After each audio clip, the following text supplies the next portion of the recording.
más dolorosa, ¿verdad? La idea es ver las aristas del dolor en la enfermedad reumática, ¿verdad? Porque realmente cuando nosotros tenemos un paciente con una enfermedad reumática, vimos ahí un caso de una artritis reumatoidea clásica y vimos un caso de una osteoartritis, pero las formas de presentación del dolor son múltiples. Realmente el reumatólogo es uno de los especialistas que maneja casi todos los modelos de dolor que están descritos. Hace 2 días, un día, no me acuerdo, estábamos discutiendo manejo de dolor con un grupo de ortopedistas y personas que trabajaban en el hospital del trauma, y lo que aprendí de todo eso es que el dolor lo vemos muy, muy diferente, pero hay evidencia suficiente para poder apoyarse de tomar decisiones. Ya tener dolor crónico es una enfermedad. Una persona que tenga dolor por más de 3 meses se define por la Organización Mundial de la Salud que tiene dolor crónico. Si hay una forma de dolor crónico, que es el dolor crónico generalizado, que también es altamente frecuente y que a veces es desconcertante. Es el típico paciente, por ejemplo, que tiene fibromialgia. Sin embargo, a pesar de que decimos que el paciente con fibromialgia tiene un dolor crónico generalizado, a veces metemos a un grupo grande de pacientes con dolor crónico en ese saco, y a veces parece ser que fibromialgia es todo dolor que no sepamos que el paciente tenga o qué enfermedad tiene. Entonces, hasta la misma fibromialgia tiene una semiología de dolor que nos puede ayudar para darle un tratamiento adecuado. Inclusive esta enfermedad en el grupo reumatológico es frecuente y en poblaciones específicas más. Obviamente esto afecta más a las mujeres que el hombre, y eso es una situación definida bíblicamente, ¿verdad? Que la mujer nos dio a comer la manzana y probablemente por eso la castigaron con la fibromialgia, ¿verdad? El hombre glotón, ¿verdad? Le gusta comer manzanas y más de una vez. Entonces, esas cosas no se las puedo resolver. Además sería el burro hablando de orejas. Hay ciertos factores que inciden en el procesamiento del dolor, ¿verdad? Ya vimos el sexo, el nivel de educación, el nivel socioeconómico. Está bien descrito que poblaciones pobres, por ejemplo, hay estudios clínicos epidemiológicos en poblaciones, por ejemplo, en Brasil, en favelas, donde la prevalencia de dolor crónico es hasta de un 47%, versus la prevalencia general que anda en un 20%. Y evidentemente el adulto mayor es el paciente que más tiene dolor. Por eso cuando un reumatólogo diagnostica una enfermedad reumática en una persona joven, se siente viejo, ¿verdad? Pero hay que hacer semiología, porque no todo lo que parece es, ¿verdad? Y no podemos excluir ciertos individuos por algunas otras situaciones, y realmente aquí no juzgamos al pobre señor, sino que si esto es real, esta es la causante, ¿verdad? Para que vea que la manzana otra vez de por medio. El concepto de dolor siempre es claro, es una sensación desagradable, ¿verdad? Es muy variable el dolor en cada paciente. Tenemos el concepto de la matriz del dolor, pero una cosa importante es que un paciente puede tener dolor agudo y tener una respuesta de protección, qué sé yo, agarró la plancha y quitó la mano, versus un paciente que tiene una enfermedad articular donde hay dolor continuo y el problema es que genera respuestas inadecuadas que caracterizan ciertos síndromes, y por eso es que cuando el dolor genera una respuesta inadecuada es cuando se transforma en un dolor crónico como una enfermedad. Y todo inicia por la nociocepción, o sea, la transformación de sustancias químicas en un potencial de acción. Ustedes recuerdan en las clases de fisiología por qué era que hablar del potencial de acción era lo primero que se hacía. Bueno, es porque ese potencial de acción se transmite por las vías ascendientes del dolor para luego ser percibidas. Entonces el dolor, la nociocepción es la primera fase del fenómeno doloroso. Otra vez el virus del doctor Monge, a todo meter.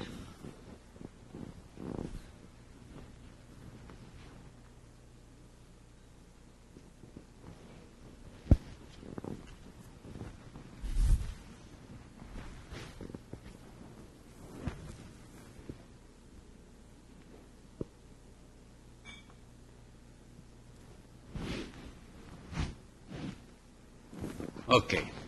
Y además el dolor pues se transmite o asciende por diferentes fibras y esto también es fundamental recordarlo porque por ejemplo ese dolor donde hay un fenómeno de protección que es ese dolor agudo tiende a transmitirse por las fibras mielinizadas que son las fibras A.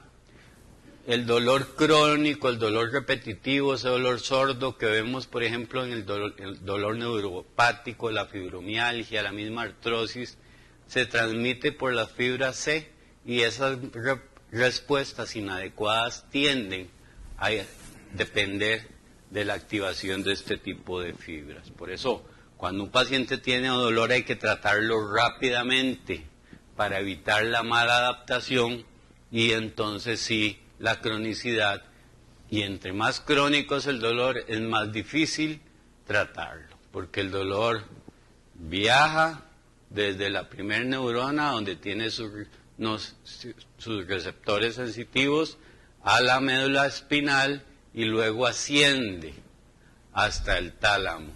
Y del tálamo hay un fenómeno de amplificación, es uno de los sitios de amplificación, porque también en la médula existen, que luego hace que el paciente perciba el dolor, diga, ay sí, me duele, y cómo me duele, y nos dé información de por qué nos está doliendo.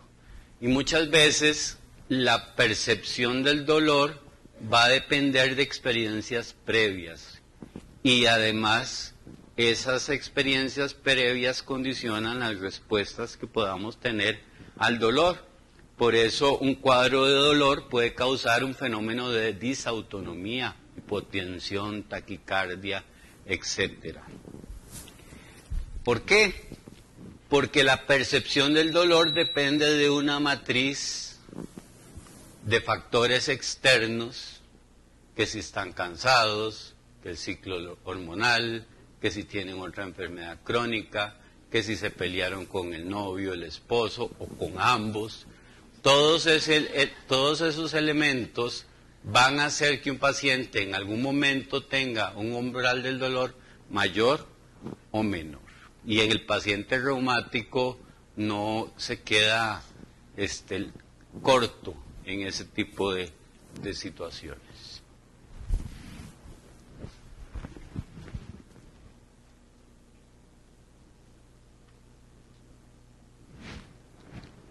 Entonces, vamos a ver algunos mecanismos por los cuales se modifica el dolor. King, pásamelas. Oh, no, ya no, quédate. Uno es que el dolor se puede empezar a sensibilizar o amplificar a nivel periférico. Curiosamente, las prostaglandinas son sensibilizadores del dolor periféricos.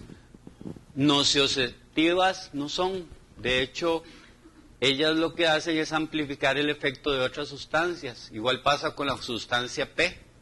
Nociceptiva no es. Realmente las prostaglandinas amplifican el efecto de estos elementos que estimulan el dolor. Y lo que hace una prostaglandina es que una neurona se vuelva más excitable, ¿verdad? Es el Viagra para las neuronas.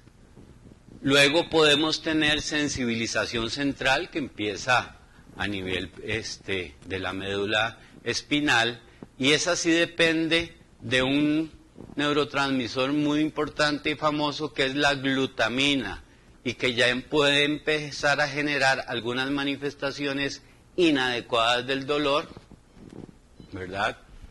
Que inclusive puede explicar que algunos pacientes tengan dolor espontáneo sin causa alguna, y hasta los puntos de sensibilidad que vemos en algunos pacientes con dolor crónico. Por eso entonces la expresión y la manifestación del dolor en un paciente depende de muchos elementos. Y eso explica por qué tenemos que hacer semiología y clasificar el dolor. Tenemos el dolor donde hay trauma, donde hay daño, por ejemplo, el golpe, el cirujano, es una causa de dolor, el dolor posoperatorio o el dolor operatorio. Luego tenemos el dolor donde exista un elemento inflamatorio o inmunológico, donde están nuestras enfermedades reumatológicas, y está el dolor espontáneo sin una causa específica, como es la fibromialgia. Y eso hay que ubicarlo para ver cómo se trata, porque yo puedo tener la posibilidad de fibromialgia en un paciente reumático muy alta. Entonces yo tengo que diferenciar si ese dolor lo trato con un medicamento para la fibromialgia o si tengo que ajustar la medicación de la artritis reumatoidea. Entonces tenemos el caso de la enfermedad articular, ¿verdad? El paciente con enfermedad reumática, como les mencionaba, puede tener todos los modelos de dolor, pero les pongo este caso, ¿verdad?, de una paciente mujer femenina, como dicen a veces algunos periodistas. No, se va a enojar conmigo Gabriela Ugarte, por cierto, que nos está filmando, pero bueno, ella no hace esas cosas. Una mujer de 87 años, hipertensa, sin antecedentes importantes, pero vean que lo que le duele son las articulaciones, sobre todo con el uso de las articulaciones, sin mayores cambios, sobre todo elementos inflamatorios. Podemos ponerle a esta paciente esta foto, que tal vez no es tan buena, pero uno tiene sus nodulitos. ¿Cómo se llaman esos nódulos? ¿Cómo? El que me dice el nombre le regalo algo. ¿Quién me lo dice? Levanta la mano y me lo dice, aunque sea... No se lo regalo al doctor Vega, porque el doctor Vega sí lo sabe. Everdeen. Bueno, hay que regalar algo por aquí.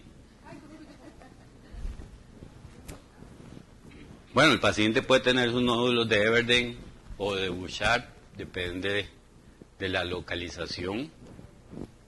Y entonces el paciente entra en el cuadro del modelo de artrosis, que es lo que vimos recientemente. Y bueno, ¿cómo tratamos esos pacientes? Bueno, los trataremos igual a esta paciente, esta mujer que está en el posoperatorio, el posparto de 3 meses y que tiene dolor de manos. Ya vimos que hay muchos diagnósticos y solo pensamos en dolor de manos, pero si hay inflamación, esta paciente podría cumplir, otra vez la tablita que mencionamos, los criterios celular, y si tiene, por ejemplo, como es este caso, un factor reumático positivo, CCP positivo, pues se pegó la lotería de la artritis reumatoidea. ¿Se tratará igual ese dolor? Pues hay algunas variantes que se deben de tomar en cuenta para poderlo escoger. Lo que sí sabemos es que la terapia de choque en la enfermedad articular es un AINES. Los AINES son los medicamentos que por mecanismo de acción se aplican más en el manejo de la enfermedad articular. Eso es más que conocido, el bloqueo de la inhibición de las prostaglandinas. Menos importante ya saber si es la COX-1 o la COX-2 o inclusive hay una COX-5, eso ya es menos importante. Hay otros mecanismos que tienen los AINES que se correlacionan con el fenómeno inflamatorio. John Bain decía que si nosotros creíamos que un AINES controlaba el dolor solo porque inhibía prostaglandinas, pues se nos estaba olvidando toda esta sopa inflamatoria que produce dolor, y sobre todas ellas actúan los AINES. E inclusive otro señor, Graham, cambió la clasificación de los AINES de acuerdo a no solo la inhibición de la ciclooxigenasa, sino la capacidad que tengan o no de inhibir la producción de peróxidos.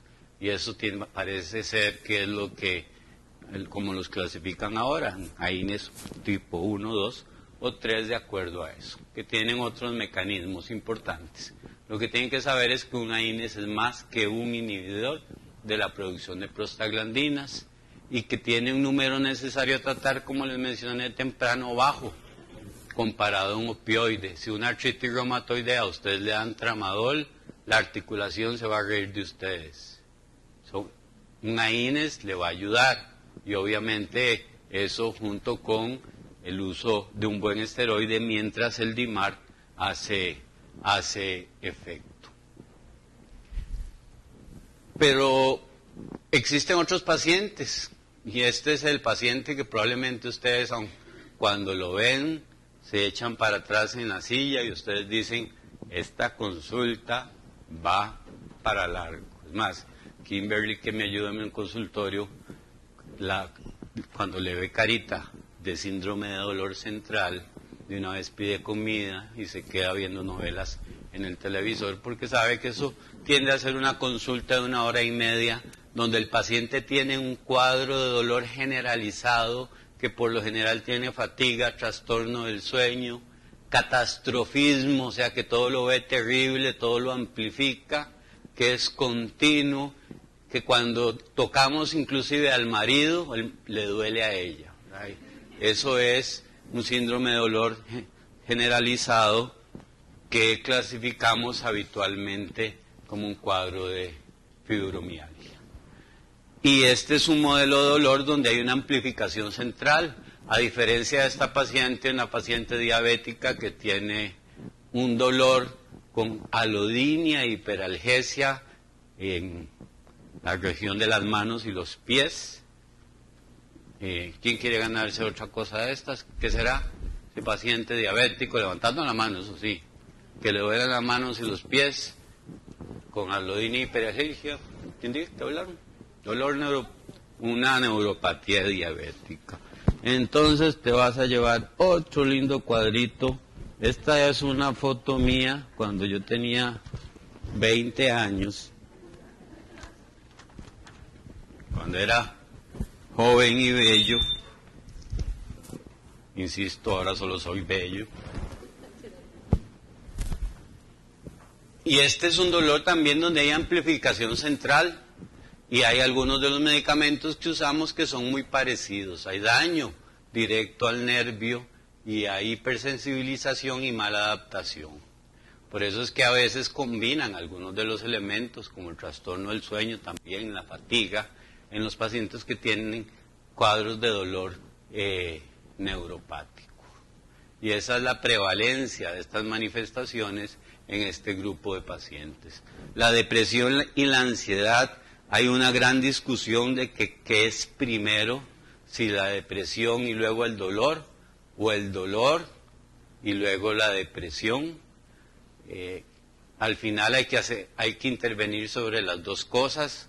Es inevitable, ¿verdad? Porque yo no creo que nadie sea feliz teniendo dolor todo el tiempo, ¿verdad? Entonces, probablemente muchos de los pacientes empiezan su síndrome de dolor generalizado, su neuropatía, y después se sienten tristes. Y eso se aplica a todos los modelos de dolor.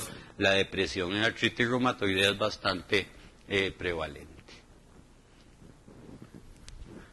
Y entonces planteamos lo que yo les decía ahora, los opioides. Bueno, los opioides, si hay compatibilidad farmacológica, pueden ser bastante útiles. Los AINES en el modelo de dolor neuropático y de dolor central no sirven, pueden ser ayudantes, pero no sirven. No inicien tratamiento de una fibromialgia con un AINES. Es más, cuando un paciente con una fibromialgia, ustedes le dan un AINES y le va bien, ya piensen que es otra cosa, ¿verdad? Porque el mecanismo por el cual se genera el dolor parece ser diferente. Es un ayudante bueno a los medicamentos que quitan la sensibilidad. Los pacientes con dolor neuropático y la fibromialgia, la densidad de receptores para la glutamina se modifica significativamente, la sensibilidad a estos receptores se modifica y por eso se amplifican en los diferentes sitios donde el dolor asciende, e inclusive se pueden generar vías del dolor anormales.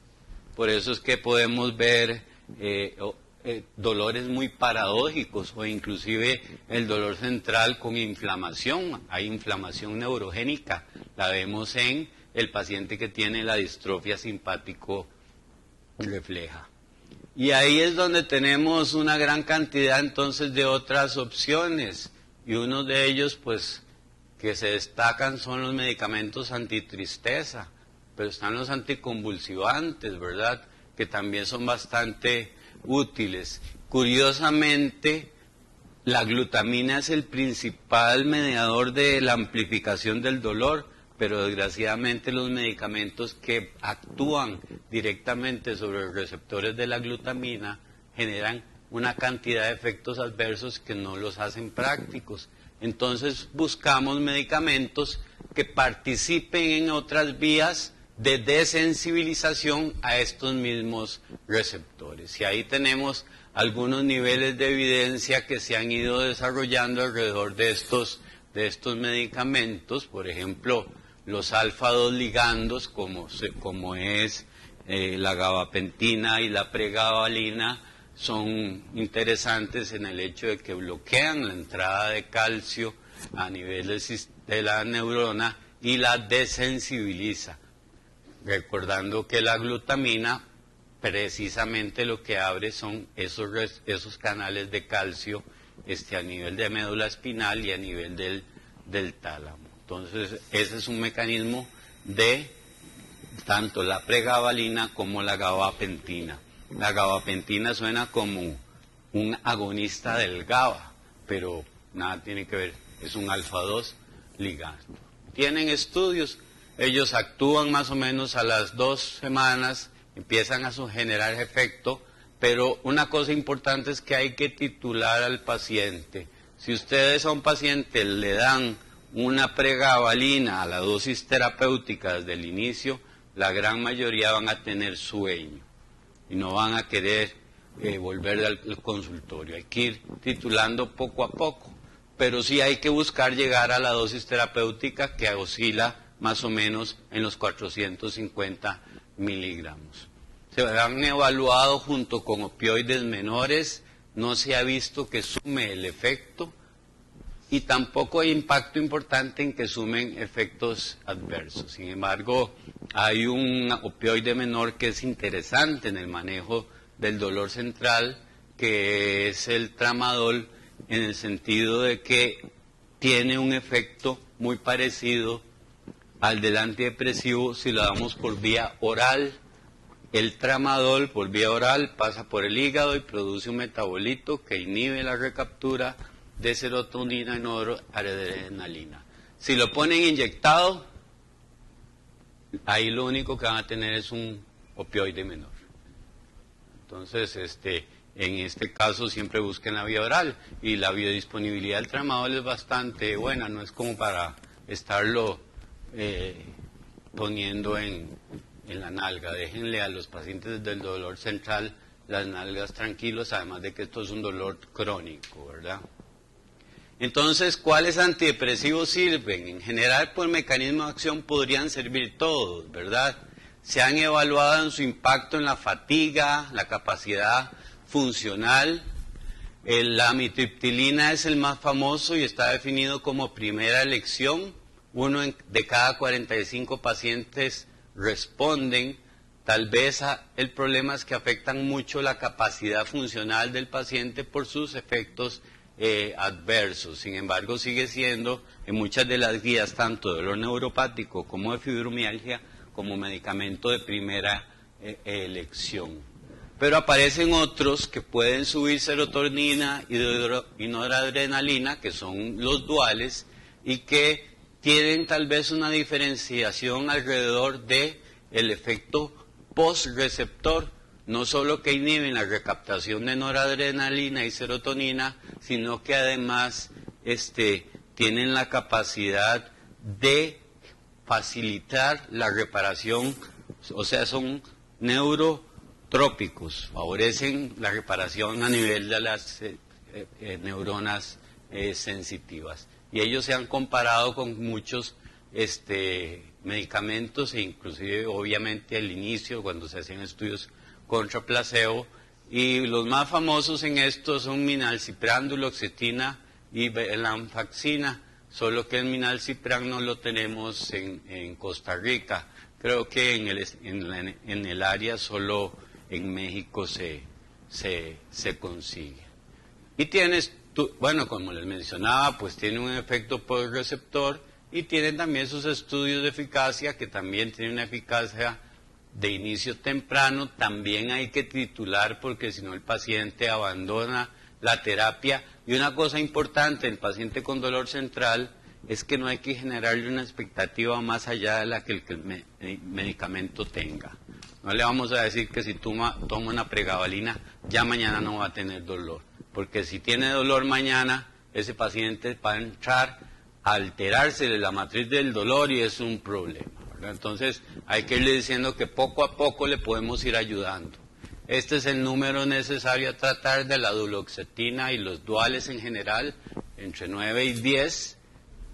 Vean que el tramadol es muy parecido en ese aspecto. Por eso estos dos medicamentos son buenas alternativas en el manejo del dolor central. Y tienen, pues sí, sus efectos adversos, por eso hay que titular, por eso hay que estar vigilando al paciente para lograr la meta en sí. Pero entonces ya vimos que el paciente reumático puede tener dolor articular inflamatorio o no inflamatorio, dolor articular asociado al uso o no, dolor en reposo, que es la artritis reumatoidea, por ejemplo, la artrosis, si usamos AINES y luego usamos un buen DIMAR o un modificador de la evolución de la enfermedad. Y tenemos dolor neuropático y dolor central, donde los antidepresivos, los alfa-2 ligandos y el tramadol son medicamentos que tienen que ser pivotales en el manejo de estas enfermedades. Entonces, pues esto me pasa a mí cuando llego tarde a la casa. Mi hija María siempre ruge, ¿verdad? Claro, yo no puedo rugir cuando ella llega tarde, porque con el cuento de que estudia medicina y que está estudiando, ¿verdad? Pero bueno, uno ya es más viejo, y pues ya yo tengo canas en la barba, y yo sé que probablemente viene de la calle la amargura, pero no puedo decir nada, ¿verdad? Entonces, les agradezco la atención y me gustaría oír la opinión y las experiencias que tienen ustedes en el manejo del dolor. ¿Alguna pregunta? ¿Sí? Por ejemplo, bueno, se está diciendo que la amitriptilina, pero si es un paciente adulto mayor de geriatría, la amitriptilina no sería nuestra primera opción por los efectos secundarios que puede provocar en ese adulto mayor. uno lo maneja más contra mal de acetaminofén. Se puede usar la venlafaxina, pero la venlafaxina tendría que ser con indicación de psiquiatría. Entonces, por ejemplo, la gente que está afuera, que no tiene un psiquiatra cerca, o un geriatra, un médico general, ¿con qué lo maneja? Sí, bueno, ese tipo de paciente a mí me gusta el tramador porque puedo titularlo, lo puedo usar las gotitas y vio que tiene un número necesario a tratar muy parecido al de un dual que no tenemos. Otro camino de inventarle una depresión, una enfermedad bipolar y que le den la desvenlafaxina, pero no, eso no se puede. Usted tiene toda la razón, amitriptilina en ese paciente, al igual que ciertos opioides mayores, aumentan más bien la mortalidad. Entonces, el agonismo de tramadol con acetaminofén o tramadol con algún AINES seguro, digamos, de menor perfil de daño, ahí sí se empieza a utilizar. ¿Por qué? Porque la AINES, aunque no es tratamiento de primera elección, sí es un buen agonista funcional. Y eso, si usted está pensando en la parte institucional, ¿verdad?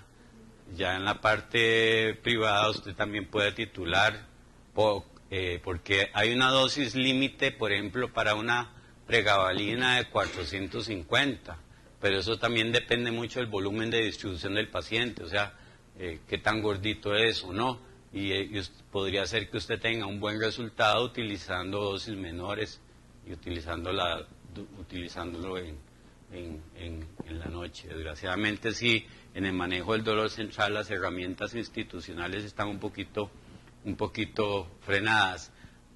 Los antidepresivos ya no se llaman antidepresivos, se llaman neuromoduladores. Entonces no debería de ser algo fagocitado por el psiquiatra, porque lo necesitamos, por ejemplo, los reumatólogos, lo necesitan los neurólogos para manejar. Bueno, ellos pueden usar pregabalina, creo, ¿verdad, doctor? O gabapentina, que es una alternativa bastante buena. Pero es muy importante su pregunta. ¿Alguna otra pregunta?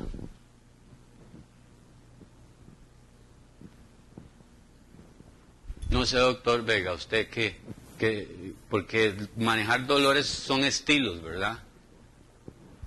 Son estilos y a veces hay variantes que siempre le van a servir a uno, ¿verdad? Siempre, y evidentemente pues la opinión del doctor Vega es la opinión del maestro de la reumatología en Costa Rica.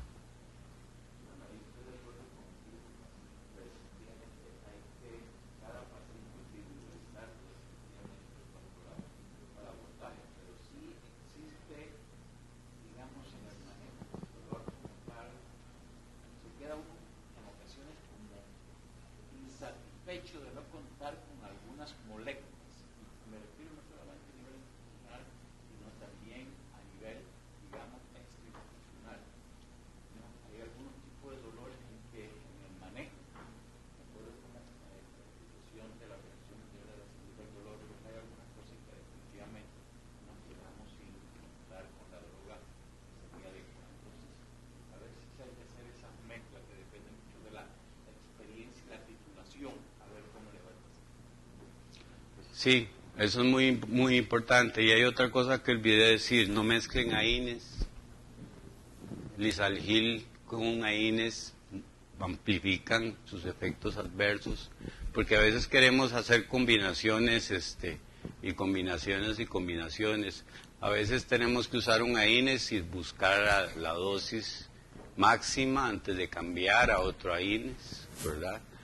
Sí puede haber variabilidad individual en la respuesta al antiinflamatorio. En el adulto mayor, como mencioné ahora, no me gusta el AINES con acetaminofén.